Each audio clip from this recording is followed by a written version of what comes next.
Hello everyone, welcome to another episode of Lions Den Sport. Very pleased to be joined by female professional footballer, Yeah. Cherelle Khassal. Hi, are you alright? How are you doing, Cheryl? Yeah, good, thank you. Good. Thank you very much for coming down today, taking some alright. time out and doing this podcast with us. How's things been? Yeah, good, thank you. Good. Busy, but good. What have you been doing? Lots of things. So, yeah, I own a few businesses, nutrition company and football. So once football's back in season, it's in season. Yeah. And games keep getting cancelled, so we've got to replay them. How come games are getting cancelled? Just pitches are waterlogged. Oh, Or no way. some team a couple of weeks ago pulled out, so they didn't have enough players. COVID. So, still Loads going of around. Is COVID still affecting football games? Yeah.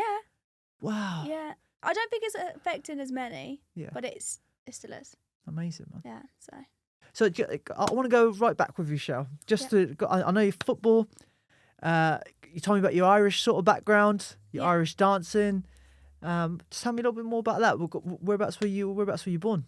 Yeah, so I was actually born in Leicester, but been brought up in Ireland, so Republic of Ireland, Waterford, little small town by Cork. Okay. So that's my mum and my mum's Irish, my dad's Moroccan. So a bit of a mix there. Yeah. But yeah, so I was brought up in a very sport mentality family. So my dad played for Morocco, my dad played football. Did your dad play internationally for Morocco? Yeah, when he was younger, yeah. Wow. He was very good, to be fair. Very fast. And I think that's where I get my pace from, was Yeah. my dad. But my mum was an Irish dancer. So all her life was Irish dancing. My nan was an Irish dancing teacher, also an Irish dancer. Oh, So it goes back, I think it's like 4 generations in my family of Irish dancing. Wow. Yeah, so I think my mum thought I was going to be an Irish dancing teacher, but unfortunately not. Sorry, Mum. But no, so my background is I was actually an Irish dancer. I started football very, very late. What age did you start Irish dancing? About 3, 4. Oh, Pretty wow, much okay. as soon as I could walk Yeah. and Get do a this bit girl of straight in movement. there. Yes, Get this yeah, girl. because when my mum used to teach like 200 to 300 kids in Ireland, I used to just be there every day. Okay. So you just just do it, and then you get that Irish dancing bug. And at school, we used to get taught Irish dancing. Oh, So okay. back home in Ireland, I went to an all-girls school. So our sports was basketball and dancing. So it wasn't even football. So yeah, it was different, very different to here, because obviously here are mixed schools, and back home it was like Irish.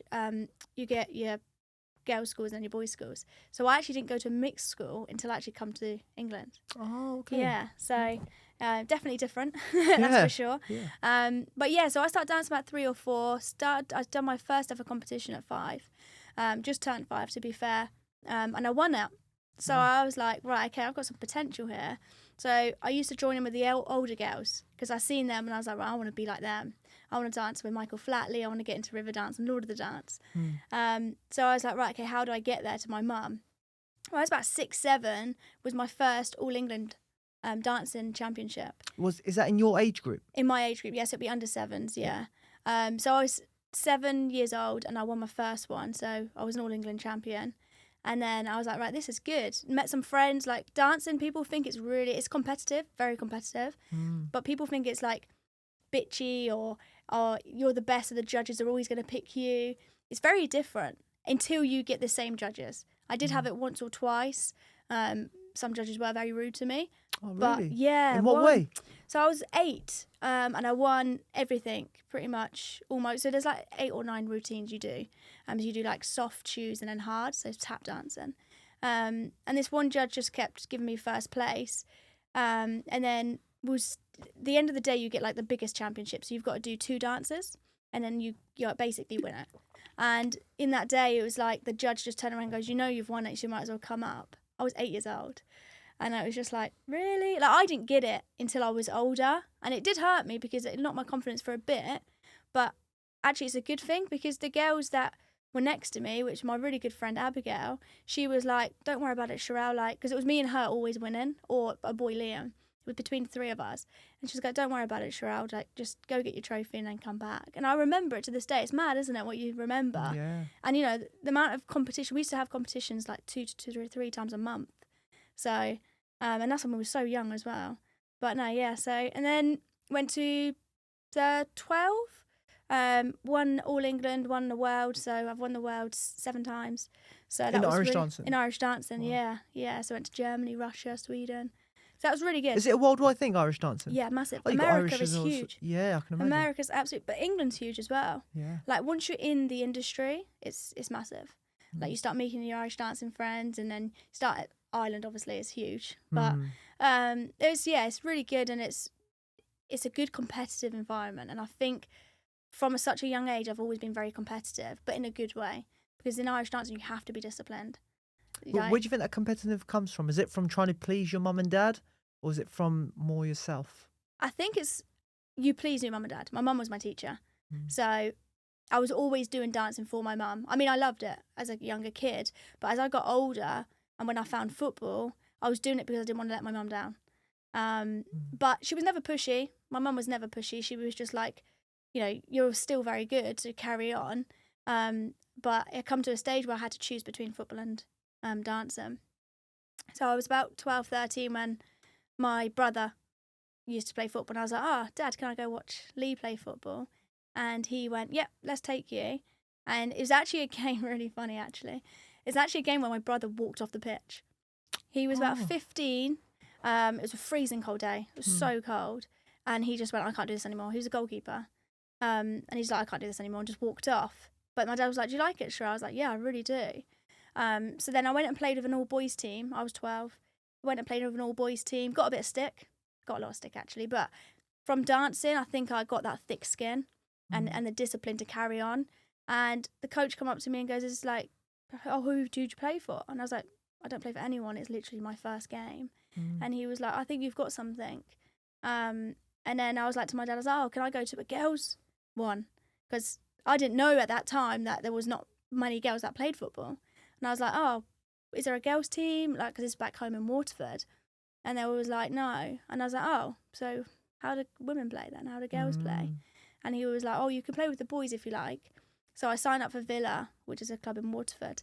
And I was literally the only girl for about 2 years. Wow. Yeah. And then, and then realised that actually, is there a career for girls and women's football? Is there a career in that game? And it was quite sad, actually. I remember sitting down with my dad in the living room, and I remember saying to him, Dad, do you think because I had to choose, because dancing is very full on and football is very full on.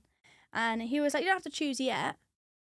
Keep enjoying it, keep doing your dancing, and just see where it takes you. Like, he didn't put any pressure on me, my dad, or my mum.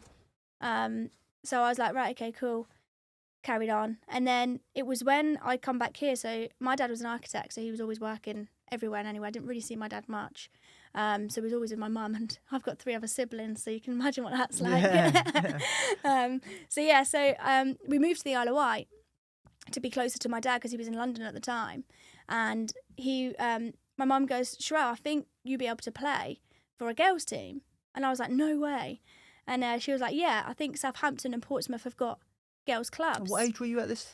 I was 14. 14. Yeah, so I was living on the Isle of Wight, but Isle of Wight didn't have a girls' team then, literally zero. So I used to play football in the cages with the boys. And that was the first time I actually went to a mixed school. So I went from an all-girls school to a mixed school, which was pretty mad. But I settled in quite well. A few of my family members did get bullied because on the Isle of Wight there wasn't many, how do I say it? Like us, like we're half Moroccan. So, really? Yeah, it was. My brother got bullied unbelievably. Why? Because you don't come across Morocco. Is he quite similar to you? Is he a little bit darker skinned? No, my brother's darker skinned than me, and so is my little sister. But actually, I never got bullied. It was my brother and my younger sister. But for me, if you're bullying my family, you're bullying me. And yeah, so that was a really tough part of our lives for about 2 years. And obviously not having my dad there, it was all on my mum. So my sister then had a really bad health condition, so we had to kind of go through that. Is that from what she experienced at school? Yeah. So tell me a little bit about that. So what happened when they were at school? So is it because you were in sports? You didn't get bullied? Is it? I mean, do you know what? I actually don't know. And to this day, I couldn't tell you, because my brother, it wasn't the best kid at all, but I wasn't good at school at all. It's just that I just had sports to fall back on. Academically, I couldn't stand maths, couldn't stand English, don't have any GCSEs, because for me it was about the sports side. I just didn't have, I couldn't sit in a class, and I could listen to the teacher, but and then I'll just switch off. Yeah. It goes through one, it goes through the other. Yeah, so I know that feeling. I know that. Whereas PE, I was like, perfect. This is I love this. Yeah. But yeah, so my sister was really, really bullied. My brother was bullied the worst, but he kind of rebelled and went down a wrong path. Where my little sister, she was only 9 or 10, and she got Bell's palsy. So it's basically when half of your face drops and it's kind of paralysed. So your lip goes, your eye goes. It is not nice at all. And at such a young age, watching your sister go through that was horrible. So it was a hard time, but you had to be strong because my dad wasn't always there, but my brother went down a wrong path. So he was doing his own thing. And then my mum, I have a little sister. She's like 11 years younger than me. So she was trying to bring her up. So I was kind of like, I guess, a mum of a mum, if that makes sense. So I was trying to be that leader in the house, which was quite hard at times, especially when I signed for Portsmouth and Southampton. My mum used to take me to Portsmouth and then Southampton, but obviously we all know about the boats. They're not the easiest to get on or get off. Yeah. So that was my escape. Football was definitely my escape out of that house. But to help my mum do everything that she done was, for me, I had to do that because my little sister was going through, like, she was in hospital, I think, for about a month, just under a month. And then she had a machine on her face and going through all of that. So it was a very hard time for that 2 years. But luckily things started settling down. I then got an Arsenal scout come over to the Isle of Wight and we had a game. I can't remember if it was a school game or just a game. I can't remember which one it was. And yeah, my mum got a phone call a week later saying, look, we want Cherelle to come down and trial with Arsenal. And my mum was like, oh, we can't make that day, but... And then my mum rang my dad, and my dad was like, look, I won't work. I'll take Cherelle. She needs to go see the opportunity. Yeah. And at the same time, Portsmouth they had the academy then. So it was between Portsmouth and Arsenal, which sounds absolutely ridiculous, but Portsmouth was close to home. I was a very family girl. Like, I was the person in our house that would never move out, will always be mummy daddy's girl. It's easier.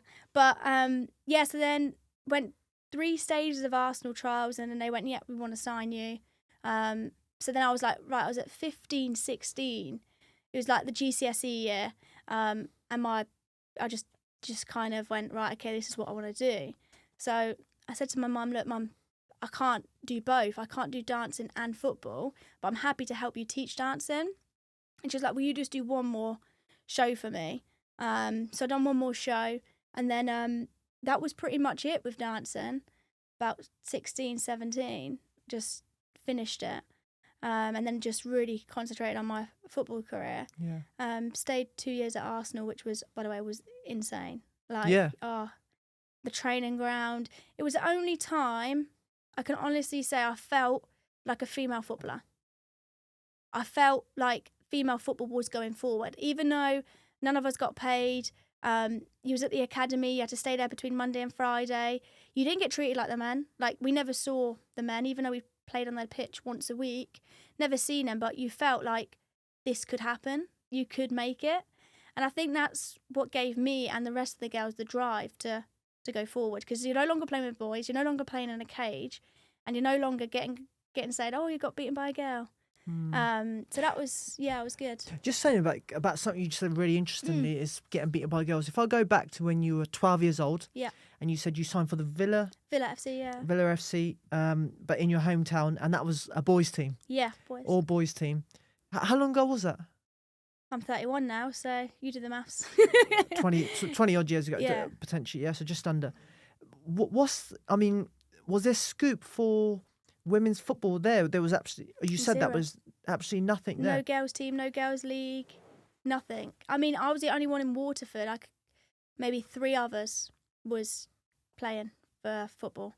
But hurling's quite big and Gaelic football's quite big in Ireland. Yeah. So that's like rugby Gaelic football though. Yeah, it's mad. I'd never play it. Yeah, it's crazy. Hurling's I've seen good, it. But I've seen it. I was like, I'll stay away from that. I'll definitely stay away from that. Yeah, it's mental. It's absolutely mental. But yeah, no other girls around. Wow. And then you will play a game and there'll be a girl, and then you'll be so shocked there's another girl on the other team.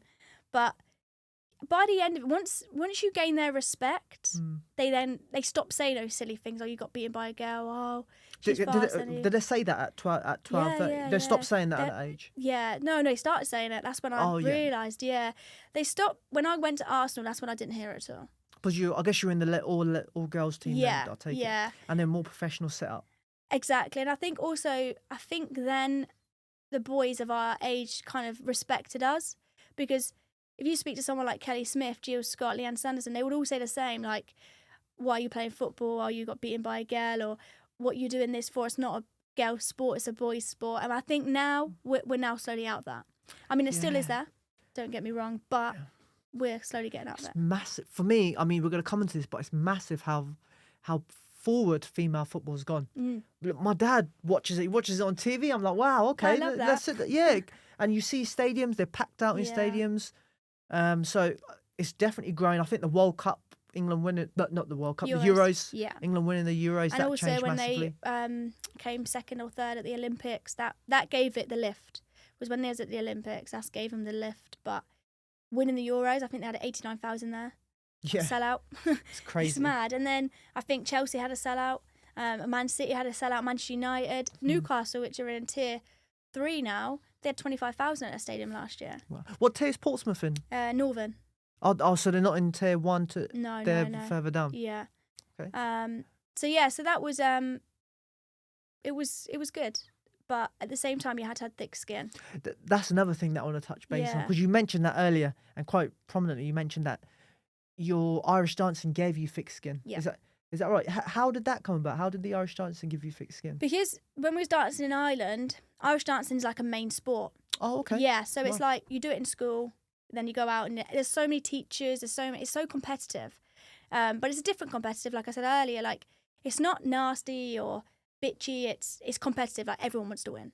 And I think from such a young age, and looking back at when my mum used to dance to when we danced, it was my mum had 200 kids in our classes, and I used to dance against about 20 of them, but we're friends. So we used to get up on stage. You dance on stage. When you were younger, you danced with about 3 or 4 of you, but you could have a crowd of like 600. When you get older, 15, 16, even 12, I remember going dancing in Germany. We danced in front of 7,000 people. I danced with Michael Flatley for Wish Upon a Star. I couldn't even tell you how many that was. Yeah. But you have to develop it because you have to kind of grow up quicker. And you've got to be very disciplined. Yeah. Literally. It sounds like your family experience that you went through during when you moved to the Isle of Wight. Yeah. That you had to grow up in that quicker in that environment as well. Yeah. You just really quick touching upon your sister as well. Yeah. Is that something she's recovered from now? I think she'll always have it. When things come like from stress, it will come back, but it doesn't come back as bad. And I think now she's stopped. She's a lawyer now, very smart lady. Amazing. So yeah, she's doing really, Not really like well our for sportsman. Herself. No, Not like us. she puts us to shame. Yeah. She's the only one that finished uni. But yeah, my family live back home in Ireland, so I see them once, twice a year. So I'm hoping to get back more back home. But yeah, she's developed as a really strong woman. Great. From someone when she was so shy girl, then got bullied, then got in herself, and then now, yeah, you can't shut her up. But in a good way. So it's good to see. Amazing. And how about your brother? My brother, you know what? He went off the rails, and he did massively. In and out of, police stations and stuff. But now he's got 4 kids, and you wouldn't recognise him. Like when he had his first kid, he just turned his life around, and it was so good to see. So yeah, it's amazing how kids can do that, isn't it? Yeah, because we was all worried at one point, but you know what? The kid, we always say like the kid was his blessing, because it could have went really, really wrong. But he grew up. He was like, no, there's more to life. He's now he owns his own tree surgeon company, and works with another company on the Isle of Wight. So yeah, he's doing really, really well. Really well. That's tough labour in tree. God, I couldn't do it. That's no. I know a few people that do that. And the injuries he's had already, I'm just like, oh God, no, couldn't. So what happened with you after? What happened at Arsenal? So you were there for two years. Yeah, there for 2 years. Was not playing for the first team, training with the first team. There's a few of us girls playing for the first team, but could never get on that chill when it was game day. Could never, even if it was for 5 minutes, couldn't do it. The manager they had was Vic Akers. He just didn't trust the young ones. It was all, but do you blame them? It was Arsenal at that time. They won the FA Cup. They won quadruple, everything. Like, they were unbeatable. So I get it in that sense. But even on the games where Arsenal ladies were winning like 5-0, 6-0, they would only play a couple. And I was never that one. So I was getting a bit frustrated because girls were leaving and going on and playing first team football and getting the minutes. And then there was one game we was playing, I think it was Chelsea, at a reserve FA Cup game. And an Arsenal scout, an American scout come over. And, you know, he was going through his books and stuff. And then a week later, I got a phone call saying, do you want to come and play football out in the States? And I was like, yeah, but if it's school, no. I don't want to do any school. I just want to do football and I want to focus on it, because I think I would have probably stayed at Arsenal to fully focus. And at this stage, like, Fulham was then a professional women's team. They were the first ever professional women's team, and clubs started to develop. So I knew there was always that ability to see, if I stayed here, would I have got into business quicker, or should I just go to America? So I spoke to my mum and she was like, go. And there was 3 other girls supposed to come with me. And it was the day we went to Dublin Airport. And these 3 girls never turned up. Oh, no way. Didn't turn up. Did you know them? Yeah, I was really good friends with them. Oh, wow. Did not turn up. They didn't even tell you they're not going to turn up? They told me about 5 a.m. and our flight was 10 a.m. in Dublin. Wow. And I was like, Mum, I can't do this. I'm not going. I was 17, nearly 18. I was like, I can't do this. And she was like, you're going. I was like, no, I'm not. I'm not going. She was like, I just drove you 2 hours to the airport. You're going. I was like, that's all you care about. And then, I literally got on the flight, cried my eyes out. I did not want to go, by the way, did not want to go. And then I got to LAX. And have you been to LAX? No, airport in LA? LA, have I been to LA airport? A stopover I have. I've stopover. Okay, so I got off the plane, went through security. Massive, Oh my God. it's massive, I stood inside and I just looked around and I just cried. And some people come over to me and it's like, you okay? I'm like, yeah, I'm okay. And I was just so overwhelmed, and I didn't know who I was going to. Like, I didn't know my host family at this point. Oh, wow. Obviously, I knew the managers, spoke to them and the coaches, but I didn't know my host family. Mm. So I was walking out and then I see my name and it was like the host family was there. And I was like, oh my God, what if I don't get on with them? They've got kids. What about if they're just hectic and I need to concentrate on my football? What about if they cook me things I didn't like? You know, all these silly things going around in your head. It's all practical. What about if I want to go for a run and I can't? Are they going to understand me? It's just everything that you could possibly think of was going in my head. Have I got enough money? If I haven't got enough money, is my mum going to send me some over? Or are the club going to pay me on time? Because you're so young, and love my host family. I still speak to them now. Oh, amazing. Incredible time. Football was incredible. I won Player of the Year that year, got into the... Who were you playing for? LA Blues. LA Blues. Yeah. So they were actually not LA Galaxy, but they were part of it. But it was a time when David Beckham was there. Oh, really? Yeah. So it was weird because, again, female football in America is huge. But they had really good owners at LA Blues and they had a lot of money. So they wanted to keep that separate from LA Galaxy because they thought if they went into LA Galaxy, then that side would have been diluted. And it wasn't. Like, LA Blues was incredible. Carlos was the owner. He was fantastic. The girls were great. You know, we had people from Australia, Hawaii, obviously me, and another girl from England come over. And it was so good. And we come second that year. If we won, we would have went up. So, but it was such a good year. And then the last 3 were just the same, like, just strength on strength on strength. And then I just got a bit homesick. After how many years? 3 years. After 3 yeah, years. so I was going to go back on the 4th year. Then I met, obviously, my husband-to-be now.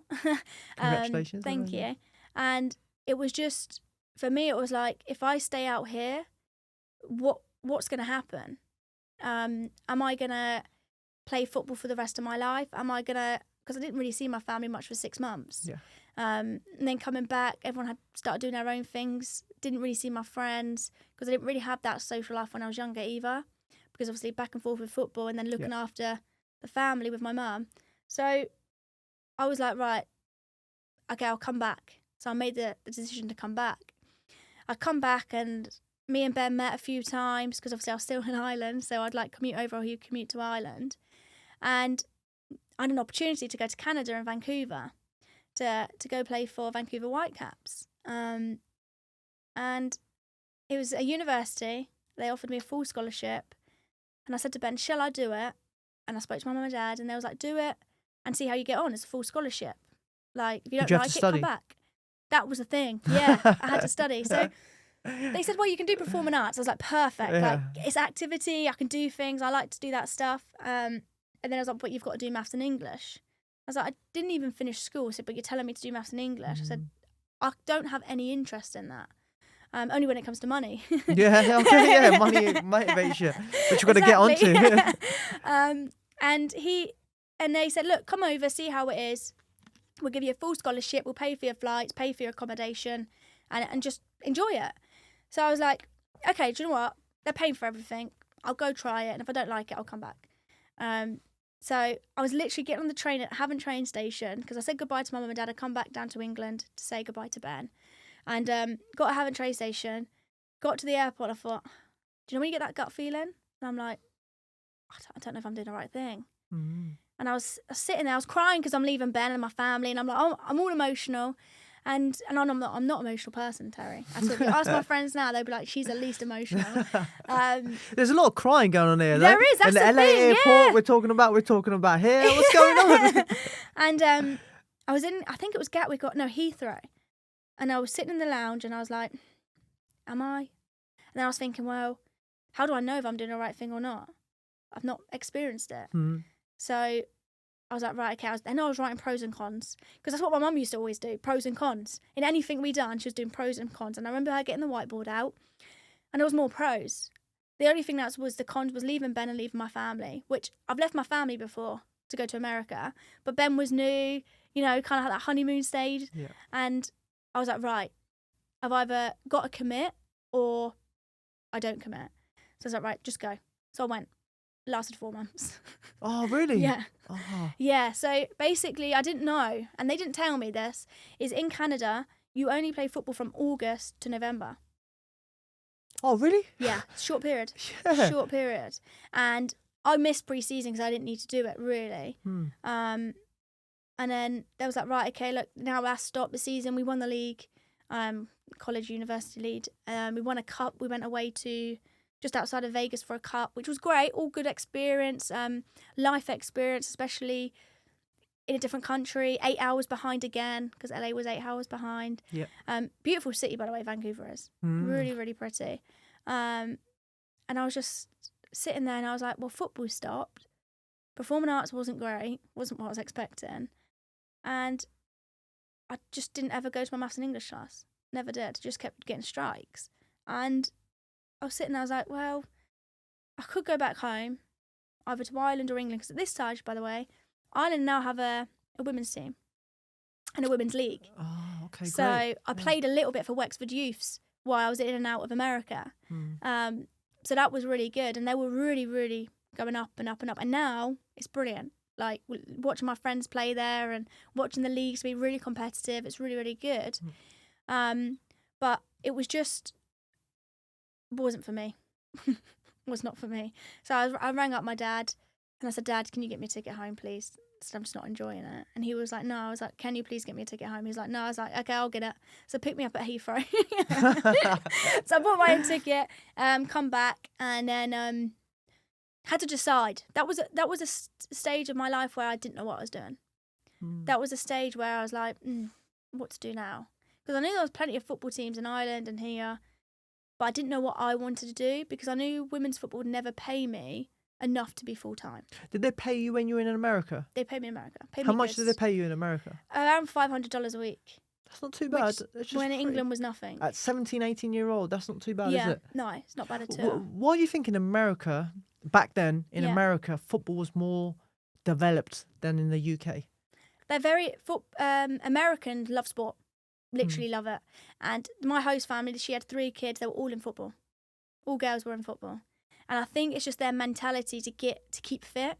And football is very competitive. You've got basketball, you've got baseball, you've got American football, but football just seems, especially in LA, boxing, yeah. Especially in LA, just a lot of people played football. And I think in America was a good thing for women. It's massive. It's huge. Is it really? Huge. Have you been back since? No, I'm dying to get back because I want to go see my host family and see some of my friends and, yeah, so it's definitely on my list to go back in the next couple of years. Yeah, it'd be interesting to see how far that Yeah. the football sort of I mean, they pyramid get has about, developed there. depending on where the stadium is, they get thousands and thousands and thousands. Like, for instance, my friend plays for Courage in, I don't know where it's based, but she plays for Courage. Pro team, they get about 30,000 people at their games. Wow. Yeah. So it's massive. But here now, you look at it, there's not much difference now because you're getting so many people here in the UK going to watch women's football, which is great. Well, why do you think that's happened? Why do you think more people in the UK have accepted women's football more? I think it's from your because experience? back when I played, we weren't technically good. We were women were very good technically, but I think the confidence wasn't there. And the more people like Kelly Smith, Alex Scott, Jill Scott, Steph Houghton, Leanne Sanderson, Rachel Yankee, all these players have built that platform to go, you can do it. But now what's happened is sponsorships have come in, other companies have come in, and it's just blown up. Barclays are now sponsoring WSL and Championship. Wow. So that's a massive step for women's football. And it's these little things, because when people speak to me, they always go, oh, sure, do you get paid? And I'm not as much as what the men do. And they're like, oh, you should be. Well, no, because they're stepping stones. Because when we were younger, our parents paid for everything. And now people, and this is why any talks I do or any like women's football I go to, I say the platform is there for you. You can make it to professional. And if someone come into a room at the age of 12 and 13 and said that to me, I'll be like, get me there. And it's just amazing. It's really good. But I know we're talking about football, but I think women's sport in generally is evolved. Yeah. Like if you go, do you know, have you heard of Katie Taylor? Katie Bray, Taylor from my girl. Bray. Yeah, She's she played from for Ireland. She did. She was a footballer first, wasn't she? She was a footballer, yeah. So she was a few years ahead of me, actually. She played for Ireland when I was under 17s. Yeah, she was And originally then a her dad footballer. made her choose between football and boxing. Yeah. And yeah, she's smashing it. I love Katie Taylor. Yeah, she's got a fascinating story. When she go into a boxing club, she had to pretend she was a guy. Yeah.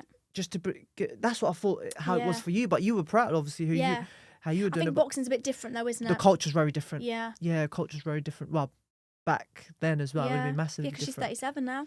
Is she really? Yeah. Yeah. But she's smashing it, isn't she? I love her. She's still. I think she's gonna fight in Ireland pretty soon. Yeah, they're on about Croke Park on St. Patrick's Day. What's the attendance? What's the capacity? Well, they've done it up now, so I think it's around 60,000. Could be wrong, but I think she should get Aviva though. Aviva's massive capacity. That's Is where it the really? men's play. And Yeah. do you reckon she'll be able to sell that out? 100%. Really? Do people love her 100%. over there? Oh, absolutely love her. Because she's a female, she boxes her heart out, she's genuine, and she actually is a really nice girl. Yeah. Really nice, but her boxing, I can't believe how quick she is. She's amazingly quick. Did you see her fight against Amanda Serrano? Was that her last fight? The one before the that? one in Madison Square Garden. That was incredible. What a fight. That was incredible. They're putting it down as one of the best fights I've seen in Madison Square Garden. I'm not surprised. It was insane. It was insane, I non-stop was up action. my seat down, up, down. Yeah. I was up punching. Yeah, beating up your husband or something. Yeah, no, she that was a cracking fight. One of the best fights, Yeah. obviously. I think there's been in female boxing, but we've seen a few since then. We saw, you probably not familiar, as Clarissa Shields, the American, fought against Marshall. That was a cracking fight as well. Wasn't that Quite recently, a couple of weeks ago. that was a good fight actually. Good Very fight. good, yeah. Yeah. But what does she call herself? Coco? No, she calls her the GOAT. The goat. Yeah, I think she's Greatest. good though. I think she is the Yeah. greatest woman. She's won 2 Olympics. Yeah. I think 2 division undisputed champion. So that's So incredible. she but I think the competition in female boxing's it Getting needs to get there, Yeah. and then we'll see the next generation. I think will be brilliant. You got Ebony, haven't you, from Portsmouth? Yeah, I used to box with Ebony Did you? Jones. Yeah, back in the day. So we sponsored her actually in our last fight, but she was brilliant to watch because she come out dancing, didn't she? She done a whole dance routine. Who, Carisha? Yeah, she done that dance She did. routine. She was brilliant. Yeah. And I just said, I was watching it with Ben and his family, and I was like, she's incredible. Like the way she was. I mean, she's very arrogant, but But you need to be.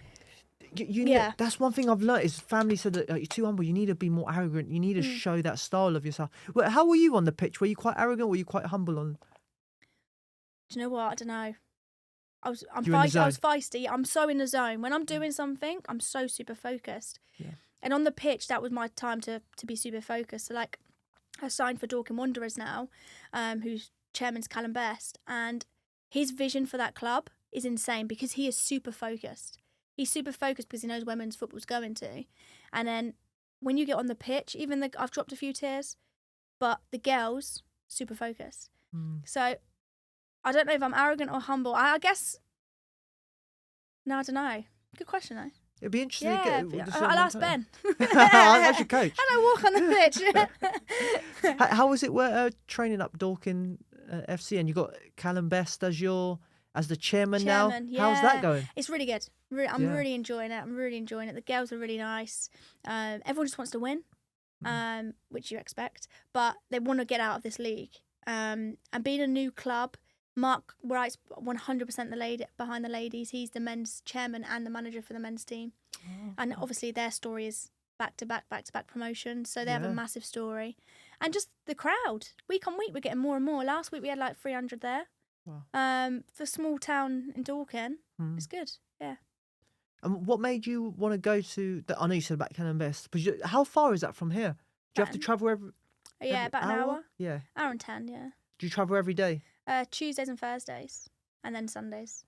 And you train around after? Do you train locally around after that? Yeah, I train at Village Gym. So nice. Okay, nice. How is training over there compared to the sort of other clubs that you've done? Where you're on your own, it's a little bit harder. Yeah. Where at Palace, we had a gym. So at Palace, I was training Monday, Tuesday, Wednesday, and Friday, some days, and then obviously away games. If it's like Sunderland away or Liverpool away, we'd have to travel up on a Saturday.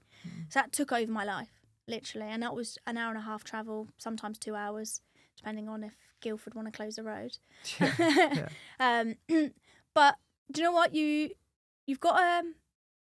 As I was saying it to someone a couple of weeks ago, you've got. I think I said it to you this morning as well. You have to have that mindset that you want to do it.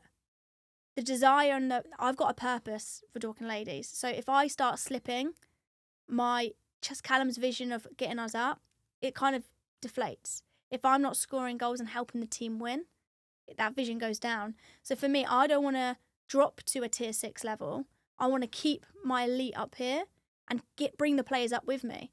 So if I didn't go to the gym on my own all the time, I'll be not only harming myself, I'll be harming the other players because they look up to me. And I want to keep that there. Are you one of the most experienced members in the team? Yeah. Which is good. It's good because you bring in a new life. So like the girls last year, they done very well. I think they missed out on 1 point, which is horrible. But I think if I was their age and someone coming with the experience, you just soak it in. So like for instance, the girls always text me, Cherelle, what could I be doing here? What could I be doing there? And it's so nice because I love helping people. So it's so nice to go like, if you do this or if you do that, it's good. Helping the next generation up. Yeah, now. Absolutely. Is there some real talent in your team? Yeah. What sort of ones should we look out for? Zayla, Bianca, Sophia, she's only 16. Wow, okay. Yeah, she's a good player, very, very good player. You got HT on the wings, just basically a Duracell bunny, just up and down, up and down. Jenna, who's the keeper, fantastic. The team is not a team to be in that league. And if you've seen our results, you'd be like, yeah, that makes sense. Yeah. But do you know what? This is the situation where you have to be humble. You've got to stay grounded because a league's not won until it's won. That's a very good point because if I've been there where if you're not humble, in that situation, you can look 2, 3, 4 steps ahead of yourself, and you're actually losing those games, right? The ones that you should be winning, exactly, because you're looking too far ahead. Your mind's not in the right space where it should be. Yeah. Have you been in that situation yourself before, and that's where you've learned that from? Business. Yeah. What has business taught you? Oh God, could be all day.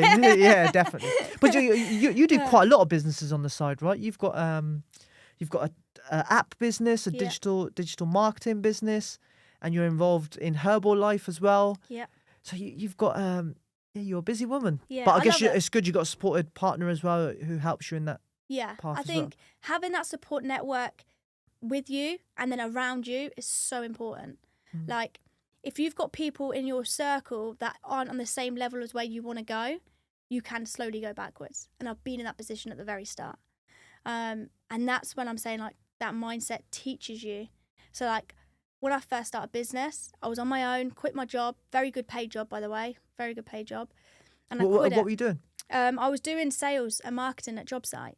Oh, okay. Yeah. So really good. I was at Lead Forensics, do you know Lakeside? Yes. Yeah. Yeah. I've probably seen videos go around.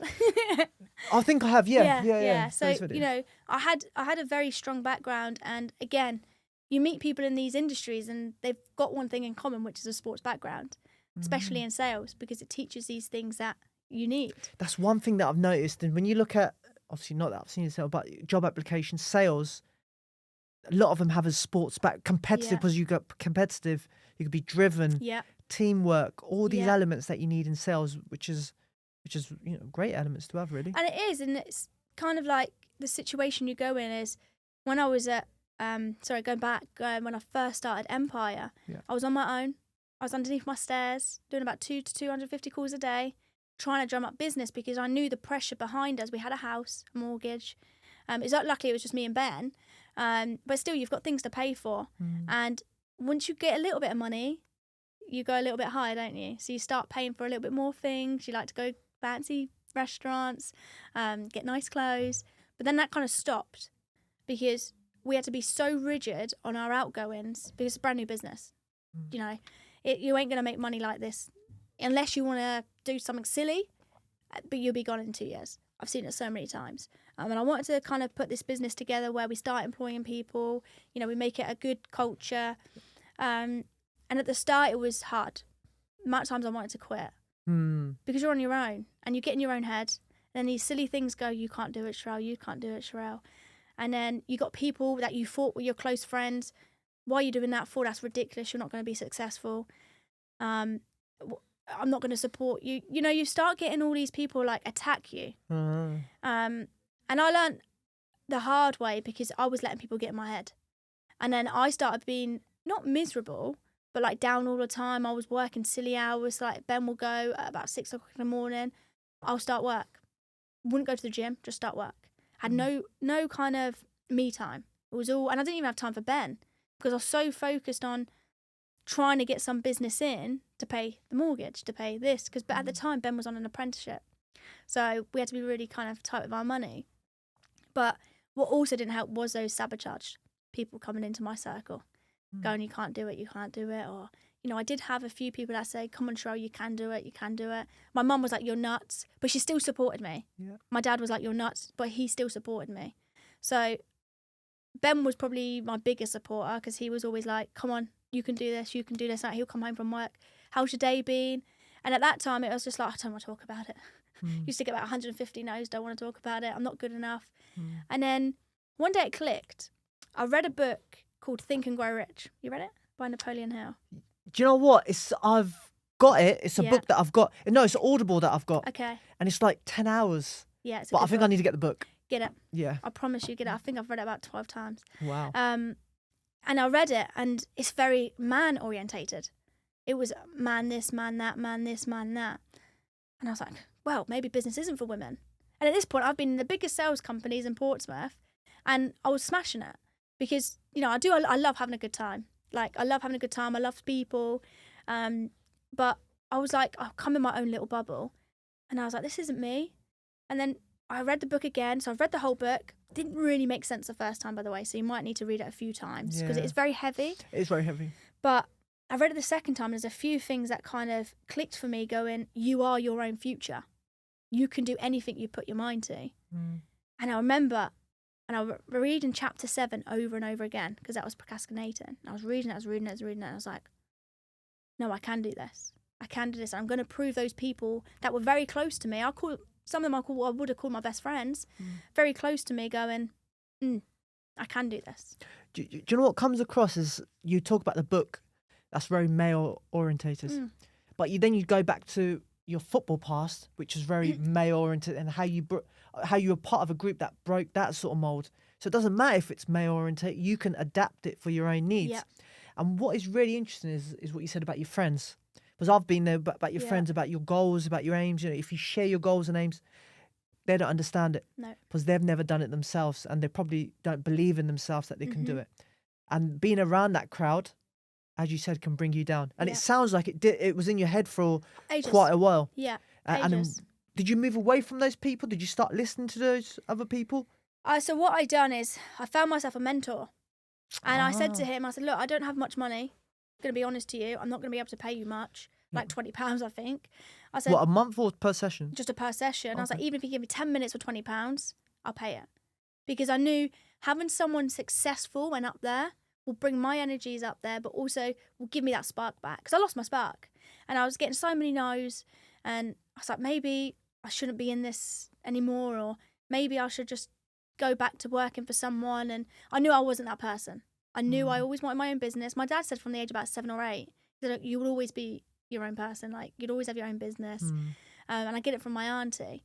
But it was like, for me, it was like, when I spoke to the mentor, he said 2 things to me.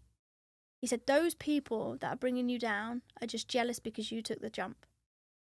And I was like, wow, you're 100% right. And then he went, if you go back, you will never go forward again. Because if you go back into job, you'll be like, oh, it's comfortable.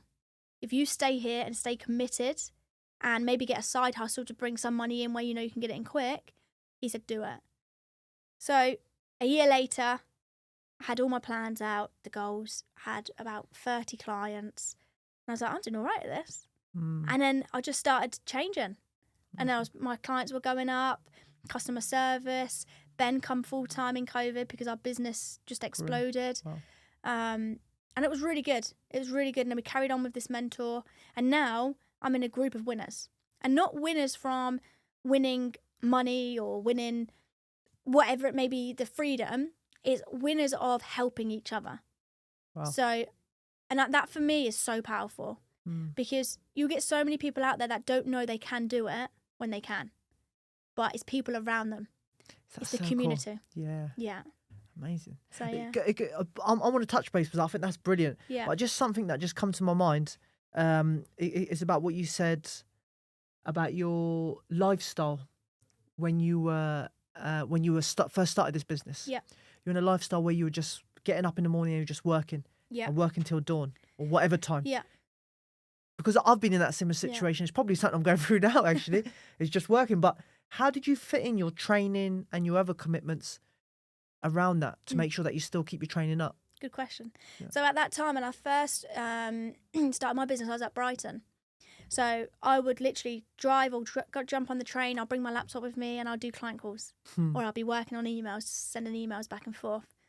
And then in that second period, I was at Palace. So it was 2 hours, an hour and a half drive. I should just be doing client calls. And they all knew I was a professional footballer. So they all kind of knew that I might not be at the office or where the office is at the house, or I might be driving. So they all understood that because I'm a very honest person. Yeah. So I want to make sure that people have clarity on what I'm doing when I've told them, look, I've got a meeting at 9, but I'll actually be driving if you don't mind. So I was actually okay with that, but it was the switching off moment, which was the hardest. Because from training, I'll get in at about 12, half 12, if I'm lucky, because training was 8 till 10, but we used to have to get there at 7. So I used to leave here at 5, was when it was coming back. Because I was in the car on my own, driving back. I'd listen to podcasts, or sometimes I'd just sit in silent and just drive back. Yeah, and then I would shower, and I couldn't switch off. Because I've got so much going on in my head, I just didn't know what to do. So I used to just sit there in the bed just staring at the ceiling because I didn't want to wake Ben up. And at the point we had a little puppy, so I didn't want to wake her up because it would have been a nightmare. So I used to just sit there and then eventually go to sleep. But then by the time you look at your phone, it's like 5, 6 o'clock in the morning. Then you got to get up again. So the first couple of months when I first started signed for Palace was hard. But then momentum, and then I had more of a clear plan. And then, yeah. So just okay. Amazing. So that sounds good. So now you're in a business. You got your media. What's the company media called again? Empire Digital. Empire Digital. Yeah. Sorry, you got that company that's going really well. Yeah.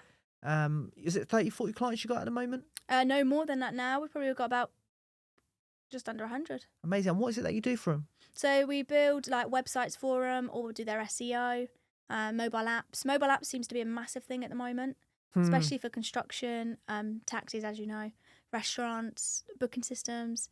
So we do a lot. Each individual client, and this is what I love about it, are different. So we don't have a niche. And the reason we don't have a niche is because I want to be able to, if a company comes to me and goes, can you help me with this? If I can, yeah. whether you niche yourself, which is great. Niching is great because then you've got your area. But I like talking to different people.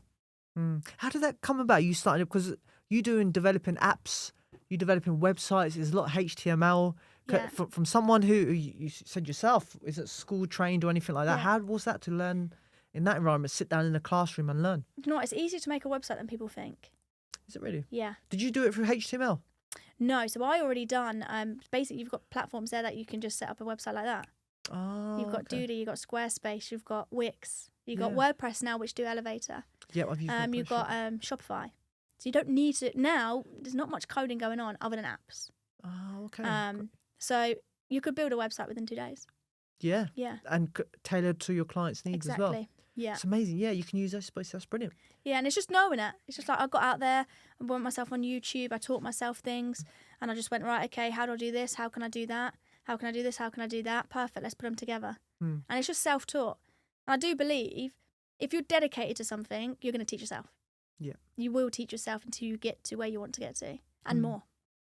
Amazing. And what's the other business that you? How did you get involved in Herbal Life, first of all? How did that come about? That's such an interesting mix. Obviously, we know a lot of people that are involved in Herbal Life. How did you get involved in it, being a professional footballer? Yeah, so my really good, well, actually, it's really funny because she's a really, really close friend now. By the time she was a PA at Lead Forensics.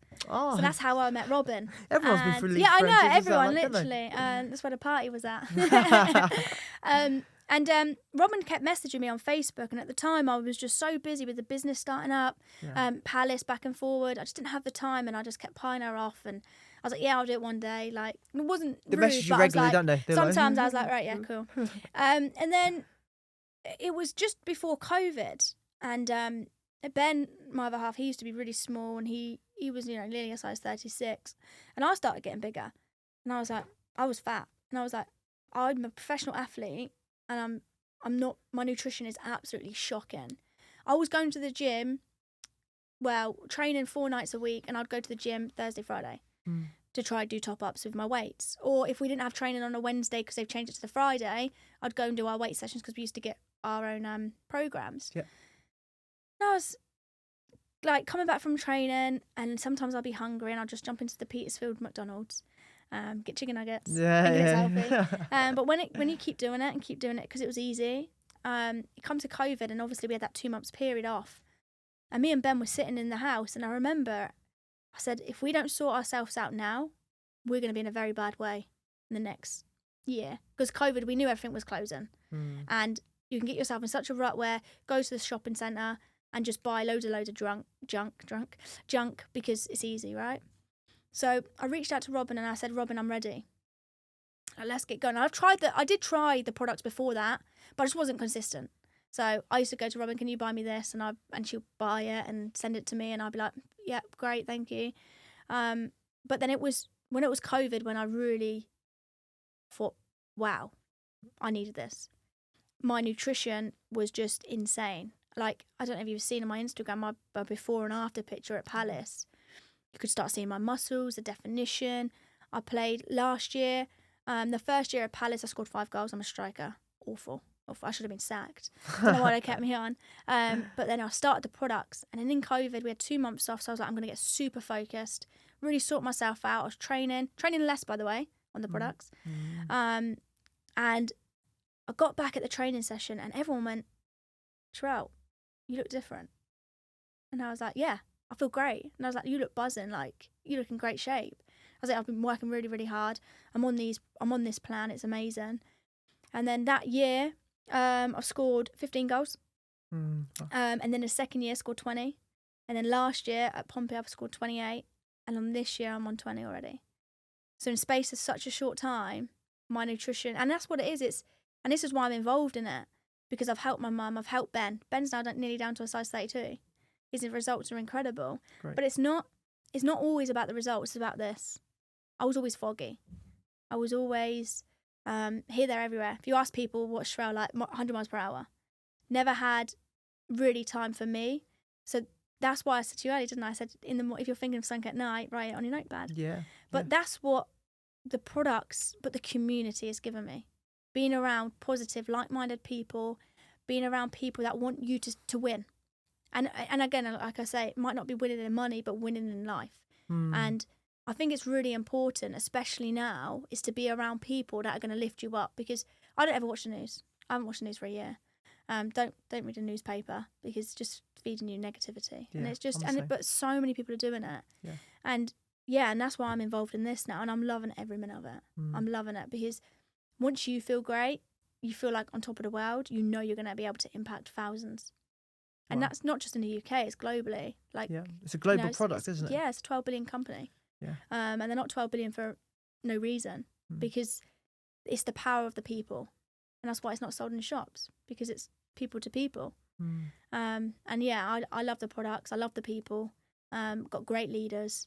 I'm in and around people that I could only imagined I would have been in and around, that were on my doorstep. Because, my other mentor was in London, very successful guy, owns a big construction company worth 10 mil. And I always wanted to be like that. I always wanted to go, right, this is what I want to be worth. But now I'm like, how can I help Ben be worth this? Or how can I help, I don't know, Joe Bloggs down the road be worth this, or even feel great? And that's what I love. I love it. You mentioned about habits earlier. How important is it for you to set positive habits? Very. Because you don't know who's looking at you. Yeah. And you especially don't know, as an idol in football and stuff. Yeah, and you don't know who you're influencing. So, for instance, if I put something on my social media and it's negative, that person could be having such a bad day that then that negative thought goes in their brain. So it goes back to one of my first year at building the business, how many people were giving me negative energy. And you can be positive and you can be over positive. Do you know what I mean? Where some people, they're in that negative situation and they can't speak to anyone because they say, the whole mental health month for men. A lot of men don't think they can speak to people. But now there's a platform there where I think men can now start speaking out. And I think for me, if I do ever get negative, I know how to snap out of it. I know how to go, what are you doing, Cherelle? You shouldn't be doing that. Do your affirmations, do your goals, look at your vision board. I always go to my vision board. If ever I feel like a down day, because we do get down, we're human, but I look at my vision board and I look at my why and my purpose. Wow. And then I'll be like, right, get back to work. Do you know what? I've never done a vision board. Never ever Really? ever done. No, I need to get on that. Loads of people speak Trust about me. vision board. Vision board, clarity, and the desire for where you want to go. And it might not be, being a billionaire or millionaire. It might be buying your mum and dad a house or buying you a house or whatever it may be. But have that vision board there, even on your phone, put it out in front of you. Because you ever get those moments where you feel really low, which I'm sure you probably might do. Yeah. You look at your vision board and you go, yeah, this is what I'm doing. Yeah. And it's so powerful. It's good. How big are you on manifestation and visualization? I love it. Do you really? I can tell. Just by listening. That's what I thought I'd ask you. I love it. Yeah. I love it. So a couple of years ago, Bob Proctor, have you heard of him? No. Okay, so he was huge. Bless him. He died last year, 86. But he was a massive personal development guy. Manifestation, self-development. He was incredible. And I done one of his courses and I'm just hooked. So like my morning habits are literally my goals, vision board, affirmations. What am I grateful for? I think people forget, like, we've just done a house up and it has been the hardest 5 months of our lives. We bought a house, things started going wrong and then it was just horrific. But we're blessed to be in a situation where we've just bought a house. Yeah. We're blessed to have a roof over our head, because if you go into Portsmouth, there's so many people homeless. And these are little things where you go, even having like new tiles on the floor, I'm grateful for that, because people don't have tiles, people don't have flooring. And I always look back at my dad. When he was growing up in Morocco, he didn't have a toilet. So he used to wee and poo in a hole. He didn't have shoes. He used to go around barefooted. When he was playing football, he used to use rocks as goalposts and a rock hard ball and clean his feet. So I think this is where people, they think, oh, it's cheesy to do that, or, why am I doing this? Because if you're not grateful for things, I don't think you appreciate who you are. Have you got like a book that you write your stuff in? Like, yeah. Is it the morning routine book? Is that so you got the morning routine. There's so many, is it? Yeah. There's you got the so 6 minute 5 minute diary, 5 minute diary, yeah. And that's what I write. 3 things. Yeah. 3 things you're grateful for, 3 things I'm going to achieve today, and then you do it at the end of the day. Yeah, and then do you have one where it scores you 1 to 10? That's the 6 minute diary. Okay. So I've used both, and I think they're both brilliant. It's good because also the things that you put down where I have a flat page where I'm like, what are my distractions and what are my negativities? Because I think it's really good to highlight things throughout your day or at the end of the day to go, right, this distracted me today. Why did it distract me? Or this was negative today. Why is that come into my head? Because then if you look back at your actions and where you were, you can then stop them the next day. And it's that saying, be 1% better every single day, you'll feel better. You find yourself sometimes going backwards? Because I think a lot of people can relate, is you try and move forward, but it's things that get in your way. Yeah. Distractions. Distractions, as you said. And how do you block out those distractions? You've got to be disciplined. So disciplined. So disciplined. And do you know what? There's days where I'm like, I didn't do that. Okay, no problem. Do it tomorrow. And this took me ages, by the way, Terry. It took me ages to get into I can help everyone. So when I first started my business, I was like, if someone goes to me, can you do this? I'm like, yeah. Because I didn't know how powerful no was. If I said no to someone, I'd feel bad. But actually, if I say no to someone now, I don't feel bad because I know I can't help them to where they want to get to. Or help them with their app or website or, their nutrition plan. But I know I can help everyone with the nutrition plan because the world we live in is too easy to just call Just Eat. It's too easy to go down a shop and go buy Coca-Cola. But it's about, I guess, I'm diverging now. To be disciplined, you've just got to do those small, like you said, just do those small habits every single day of what am I achieving today? What is my biggest achievement today? And write them in like traffic light systems. Yeah. Red, yellow, green. And if you do red, which is a high importance, get them done. Like a great book called Eat That Frog by Brian Tracy. You love your book reading. Yeah, I do. Do you know what? I'm terrible for it. I love audibles. But the one that you mentioned, the How to Grow Rich, the Napoleon one, Rich, that was so difficult to listen to. Yeah, you've got to read that and highlight it. Yeah, it was so difficult. A book that I did read, though, is 5 a.m. Book Club. Okay, yeah. Do you like that? Robin Sharma, that was brilliant. That helped change me a bit until I went back to the old routine. And another one was You Can't Hurt Me. Okay, have you heard the runner? Who bald-headed guy, he was in the army. This is going to annoy me now. He was in the army, in the US Army, and he does crazy like 100-mile runs and stuff like that. No, it's not coming to mind. No, not I coming haven't to got my mind. phone on me, so I was going to search it then. But that's anyone on there, search that one. But that's a brilliant book to read. Is that? Shows the difficulties that he went through for his childhood. Oh wow. And then how he went into the US Army and how he transformed his life into. I was just listening to that at an hour a day when I was running. Good. And it helped me so much get through it. Yeah. You Can't Hurt Me. And then I want your feedback on that. Yeah, I will definitely. And let me know what. I'll listen to it. Yeah, and let me know. I will. Yeah, so that's so being disciplined is, and you can't always be disciplined. No. Like I still I have a really good plan. My nutrition plan's really good now, but tonight I've got a party. So I'm going to go out and have fun and eat what I want to eat. Tomorrow I've got no football this weekend because unfortunately I'm a bit injured. So tomorrow I'm going to go watch Ben. Pay him back for watching me for 11 years. Does he play football as well? Yeah, he just signed for a club literally about last week. Is he a professional footballer? No. We always have jokes about this. He's like, you're not good. I was like, well, you're professional. Have you played against him? Yeah, we play against each other all the time. Do you take him out? He's so supportive. But no, he takes me out. Does he really? Oh my God, the amount of injuries he's done to me. That's not good. But it's all fun, isn't it? We love it. But his dad was very good. Very good footballer. But yeah, so just disciplined and wanting to do it. I think where COVID happened and people got a bit lazy, I myself at the start, definitely.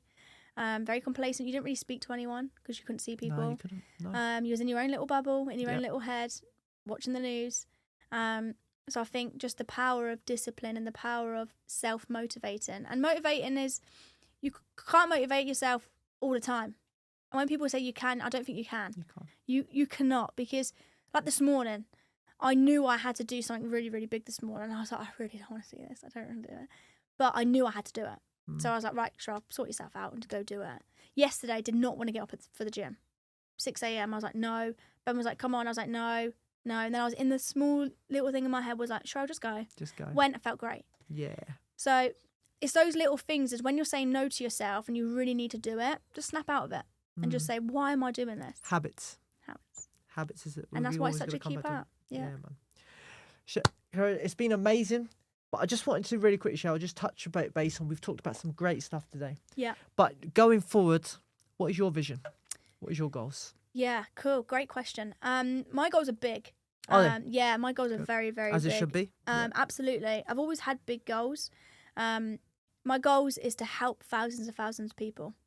Better health, better wealth, and just being more positive in a great community and getting people together of having fun and not being scared of who you are. And I think that's what people struggle with, especially with social media. There's so much fakeness out there. Yeah. You don't have to be fake to be happy. And that's one thing I really want to kind of grow my businesses on. And yeah, just really travel, have fun, have kids, which is scary. No, and just help people. I love helping people. And that's my passion, and that's my desire. Like, help my mum. I want to buy my mum and dad a house. I want to get my my brothers and sisters complete freedom. Some, my brother's got 4 kids, so I want to get them a house, and just my nan. Get them to private school. Yeah, exactly. And just things. And just those things that can help them, but also help people I don't even know. There's people I've been speaking to this week I don't even know, and I'm helping them. And they're texting me going, Cherelle, this feels amazing. Thank you so much. I've not felt this for a long time. We're doing an Empower Fit where it's just a women's only dance class every Monday, 6:30 to 7:15. And the messages me and Robin get back from that, it's just so nice. Like, a lady goes, I've never been to the gym in my life. Very scared when she walked in. Got a text message that night going, Cherelle, I'm the happiest I've ever been. Amazing. Where is that? Whereabouts? That's at SD Studios. So 6:30 till 7:15, completely free dance class for women. Yeah. Get men involved as well. Well, funny enough, we are doing a mix session in 2 weeks. Really? Yeah. Well, I'm so busy in 2 that weeks, weekend. Yeah. No, we'll see. But no, yeah. So, there's some really good stuff happening in the community, and that's why I wanted to jump on here with you, because I think Portsmouth is such a good community. I just don't think people talk about it enough.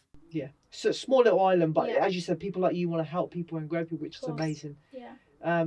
Carissa, it's been absolutely amazing to having you on today. Thank you for having me. My pleasure. Thank you for sharing some of your wisdom. I've really enjoyed it. And maybe in a couple of months' time we can get you on again. Perfect.